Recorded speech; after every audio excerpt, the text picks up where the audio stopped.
Paiigtingin ng Philippine National Police ang presensya nito sa mga pamilihan at grocery stores upang maiwasan ang hindi otorisadong pagtaas ng presyo ng mga pangunahing bilihin sa gitna ng pagtaas ng presyo ng langis.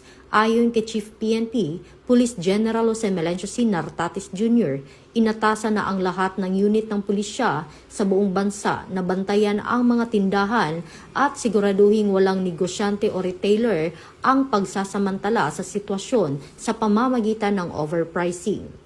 Binigyang diin ng PNP na layunin ng hakbang na ito na maprotektahan ang mga mamimili laban sa posibleng pang-aabuso sa presyo ng mga pangunahing produkto habang patuloy ang epekto ng oil price shock sa ekonomiya.